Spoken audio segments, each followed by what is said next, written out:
Este es un resumen detallado en formato de audiolibro, del libro, Éxito duradero. Si notas que el audio está un poco acelerado, no le subestimes a tu cerebro, verás que se va acostumbrando y lograrás optimizar tu capacidad de comprensión con algo de entrenamiento. Tampoco es necesario que la voz sea humana, en el fondo los conceptos se te quedarán guardados, sea cual sea el tono con el que percibas el audio.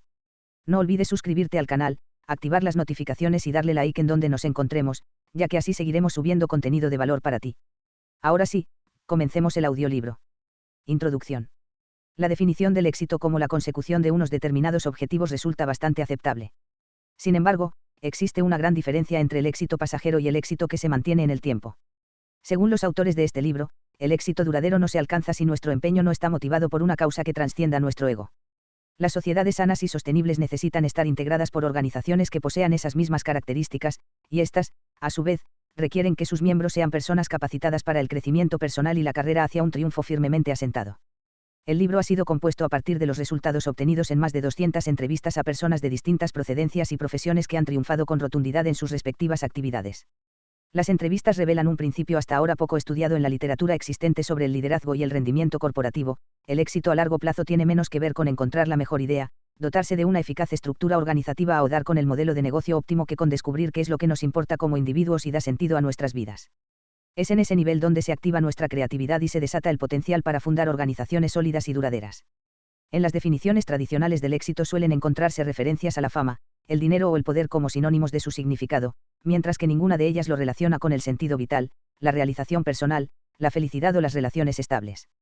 Sin embargo, para las personas entrevistadas estos son los verdaderos y más valorados atributos del éxito. Según se desprende de sus declaraciones, el éxito garantizado llega cuando en la vida y el trabajo de un individuo están presentes al menos tres componentes esenciales: el sentido, una manera de pensar creativa y una manera de actuar efectiva. Cuanto más entrelazados permanezcan estos tres elementos, más largo promete ser el éxito. Si descubrimos el sentido en algo y aunamos nuestro pensamiento y nuestra acción para facilitar su puesta en práctica, alcanzar el objetivo que nos propongamos será un proceso mucho más sencillo e imparable. Primer elemento del éxito duradero: el sentido. La búsqueda del sentido a través de la pasión y el gusto por lo que hacemos. La importancia del gusto por lo que hacemos es un elemento del que se habla con creciente interés, pero son pocas las personas que creen posible reconciliar sus gustos y pasiones con la profesión que ejercen. No obstante, realizar tareas que nos desagradan puede volverse bastante arriesgado, pues ello aumenta las probabilidades de perder nuestro puesto en favor de aquellos que sienten pasión por ese trabajo. En las sociedades globalizadas, la seguridad laboral representa con evidencia creciente una contradicción en términos. En ese contexto, el principal capital de las personas vienen a ser sus conocimientos, habilidades, relaciones y el entusiasmo por lo que hacen. Alcanzar un triunfo concluyente requiere una determinación que solo se puede alimentar de la pasión o, al menos, del gusto por la tarea que desempeñamos.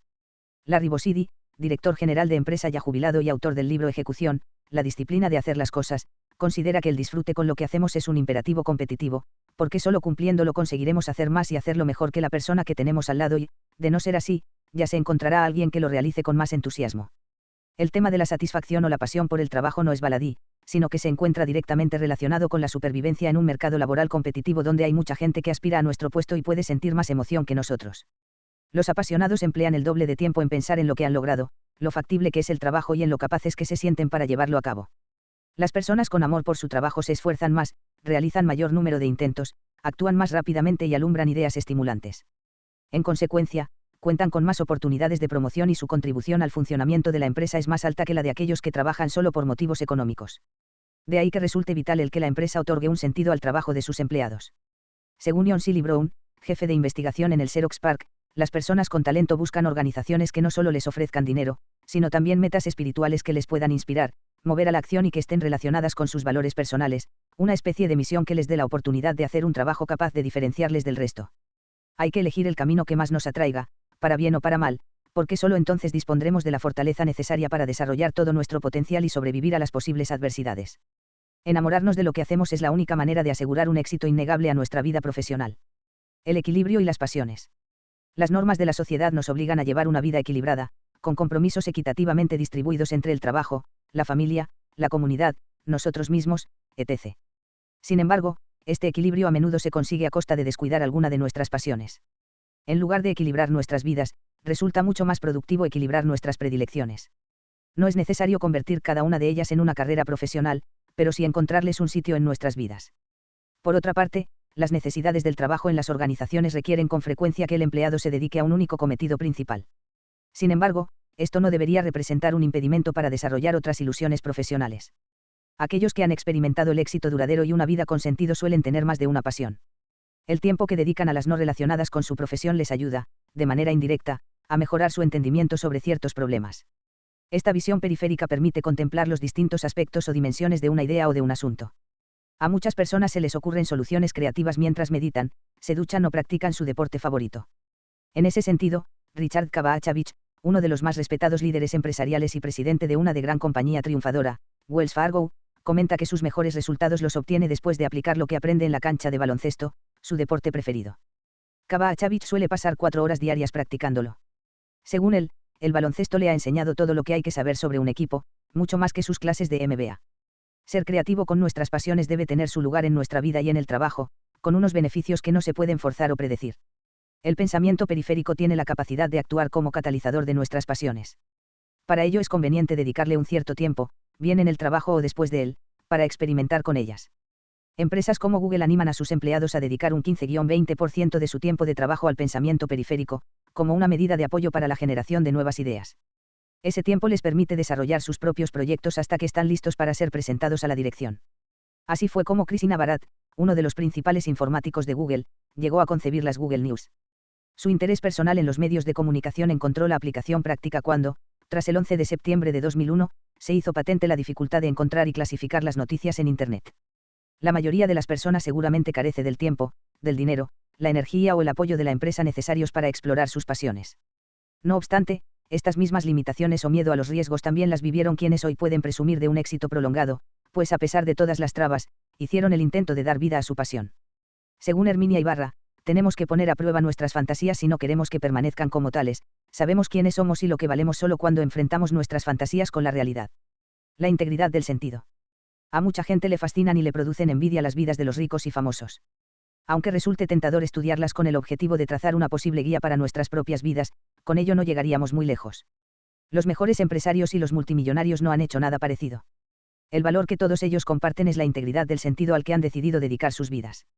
Cada vez que se enfrentan a la necesidad de tomar una decisión, intentan encontrar en ella su sentido personal. Independientemente de sus circunstancias, estas personas se empeñan permanentemente en encontrar un sentido que confiera un valor añadido a sus acciones. Las empresas que pretendan tener visión deben poseer unos valores fundamentales que inspiren sus decisiones y acciones. Estos valores pueden variar de una empresa a otra y cada organización tiene que descubrir cuáles son los suyos. Los valores fundamentales que no son verdaderamente asumidos por los miembros de la organización resultan de muy poca utilidad. Uno de los mejores ámbitos para ilustrar cómo los valores se pueden interpretar de maneras diametralmente opuestas, y aún así permanecer como uno de los principales motores, es la política. En Estados Unidos, por ejemplo, la integridad personal del candidato presidencial ejerce una gran influencia, a menudo decisiva, en la intención de voto. Muchos de los presidentes norteamericanos del siglo XX, Kennedy, Carter, Reagan, Bush, han sido hombres de gran integridad personal independientemente de lo opuestos que hayan podido ser sus respectivos valores. Aunque estos líderes hayan tomado prestadas determinadas tácticas unos de otros, siempre se han cuidado de que los valores por los que abogaban fueran claramente discernables de los de su respectivo predecesor. Carter y Reagan han sido presidentes especialmente apreciados por su integridad.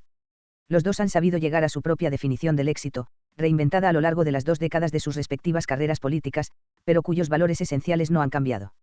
Aunque sus habilidades fueron objeto tanto de admiración como de burla, Reagan consiguió destacarse en el cine, y aún más en la política, principalmente gracias a su integridad respecto a los valores que representaba. Cuando Carter perdió las elecciones que ganó Reagan, sufrió una profunda depresión de la cual logró salir principalmente por su fidelidad a sus convencimientos más profundos. Según sus palabras, debemos estar preparados para fracasos o decepciones e intentar superarlos con nuestra fidelidad a los valores inmutables que profesamos. Cuando dejó la presidencia, Carter se volcó en la lucha por la justicia, la democracia, la salud y la vivienda en diferentes países, algo que no pudo hacer mientras ostentaba el cargo presidencial, y el mérito de su labor fue reconocido con la concesión del Premio Nobel de la Paz. Fiel a sus valores, Carter consiguió reinventarse a sí mismo y ofrecer un ejemplo de lo que puede llegar a ser un expresidente norteamericano. Segundo elemento del éxito duradero, el pensamiento, la dificultad de hacer lo que importa. Existen al menos 4 trampas que dificultan la ejecución de aquello que de verdad importa. Trampa 1, esta no es una carrera que valga la pena. Las voces interiores que a veces nos sugieren que ciertas de nuestras ideas son descabelladas, o que no van a tener éxito, constituyen, en la mayoría de los casos, un síntoma de miedo e indecisión irracionales. Durante años, Tom Clancy trabajó en una aseguradora con el sueño secreto de convertirse en escritor. Finalmente, decidió arriesgarlo todo y dedicarse exclusivamente a escribir novelas. Aunque su primer libro no recibió buenas críticas, sí empezó a venderse bien y los siguientes, aún mejor. En un momento de su carrera, Clancy tuvo el coraje de apostar por sus sueños sin reparar excesivamente en las consecuencias. El éxito perdurable es imposible si no estamos preparados para confiar en nuestras ideas. Trampa 2. La posesión de objetos materiales. La cultura que vivimos nos sugiere que la vida es imposible sin Coca-Cola, sin ropa de diseño, sin unas deportivas de marca o sin un coche más caro. Aunque no hay nada de malo en poseer estos objetos, son muchos los que se obsesionan con adquirirlos pensando que así alcanzarán la felicidad. Sin embargo, lo que consiguen finalmente es probablemente una depresión. Cuanto más nos importen las posesiones materiales, y la opinión que los demás se formen de nosotros en función de ellas, más posibilidades habrá de que acabemos necesitando ayuda psicológica. En definitiva, lo importante en cuanto a nuestras posesiones es no permitir que sean ellas las que nos posean a nosotros. Trampa 3. La seducción de los consejos ajenos. Debemos tomar precauciones frente a la tendencia natural a racionalizar lo que debemos o no hacer en la vida en función de lo que los demás nos aconsejan. Una de esas racionalizaciones y de las más frecuentes es intentar sobresalir en una profesión que no nos gusta. La diferencia entre ser bueno o ser excelente en algo es abismal, es la misma que existe entre una vida a medio llenar y otra plena de éxito. Por otra parte, son muchas las personas que afirman no encontrar nada que les atraiga especialmente. Estas personas deberían preguntarse por qué eso es así y qué fue lo que les impidió seguir cualquier inclinación que tuviesen, y dedicar entonces todo el tiempo necesario a descubrir su verdadera vocación. Trampa 4. La tiranía de las disyuntivas. Una de las principales fuentes de culpa y confusión mental es la disyuntiva entre hacer algo por nuestra propia satisfacción o por la satisfacción de los demás. Las personas que han llegado a un éxito duradero evitan enfrentarse a tal dilema y, cada vez que acometen una empresa, intentan que sea fuente de satisfacción tanto para ellos mismos como para los demás. Así, no eligen, por ejemplo, entre ganar dinero y marcar de ese modo una diferencia, sino que optan por ambas cosas a la vez. Uno de los principios de su filosofía es que el compromiso con los demás es también su interés personal. Cuando se trata de sus propios objetivos, pretenden ser prácticos e idealistas al mismo tiempo. Se dedican a aquello que intentan construir a largo plazo a la vez que prestan atención al trabajo cotidiano. El carisma lo proporciona la pasión. El concepto de carisma está hoy en día muy sobrevalorado. Los rasgos que moldean el carácter de una persona, timidez, humildad, extroversión, energía, etc., nunca pueden ser por sí mismos factores decisivos del éxito estable, si lo es, en cambio, la manera de utilizarlos. Las personas que alcanzan la cima de un éxito afianzado intentan sobreponerse al determinismo de su carácter.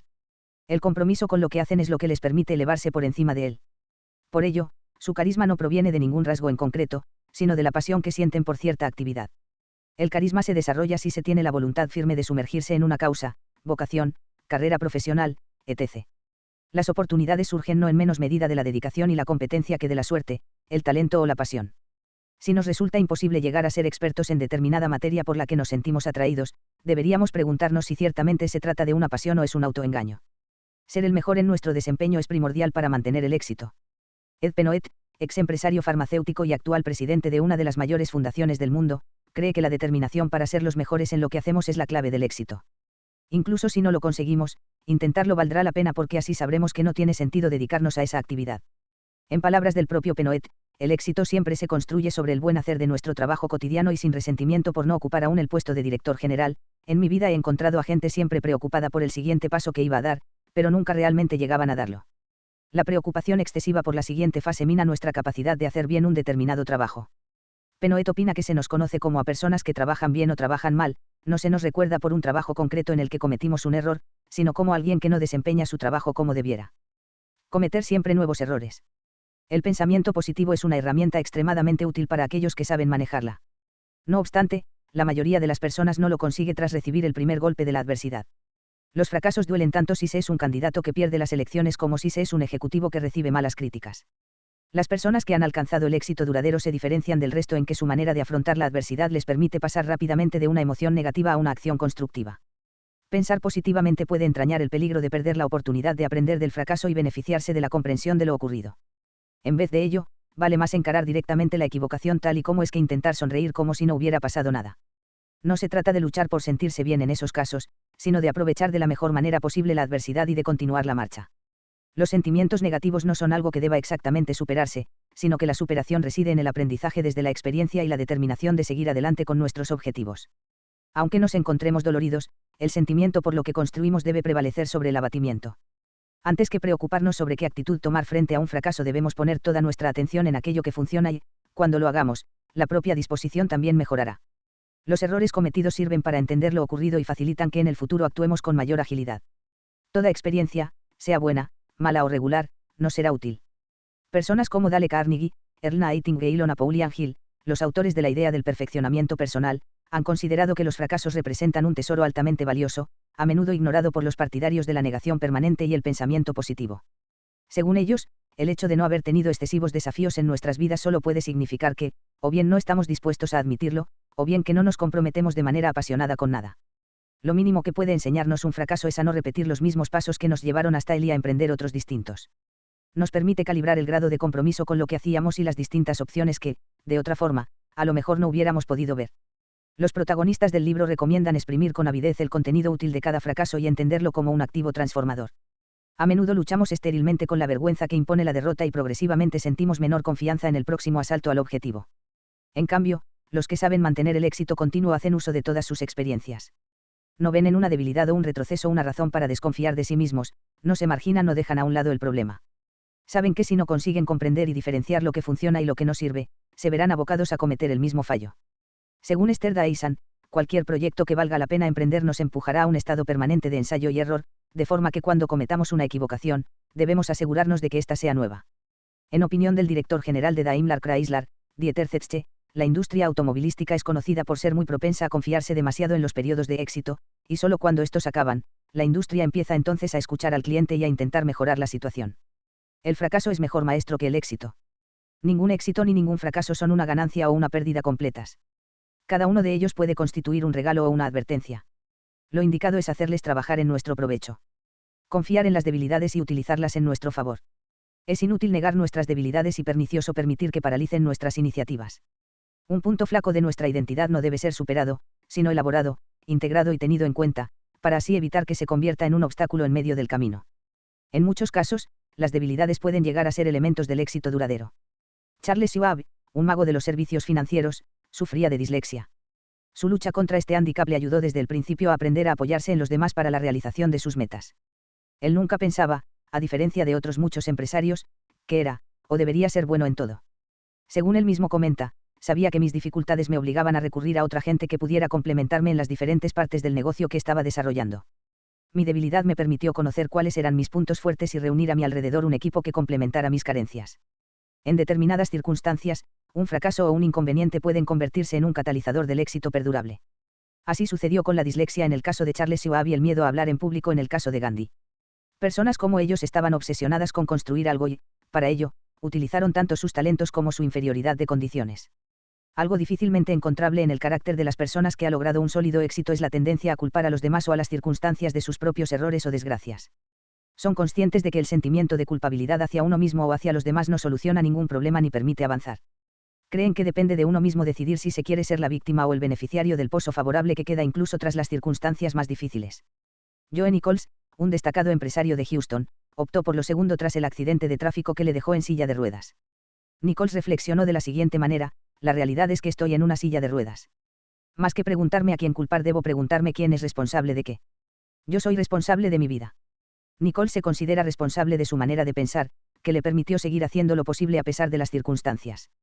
Era consciente de que si solo asumía el papel de víctima quedaría desamparado también mentalmente. Sus palabras, sus intenciones y su energía las emplea para crear el futuro deseado y no para pensar en el pasado. Tercer elemento del éxito duradero: la acción, el hallazgo afortunado y las metas audaces.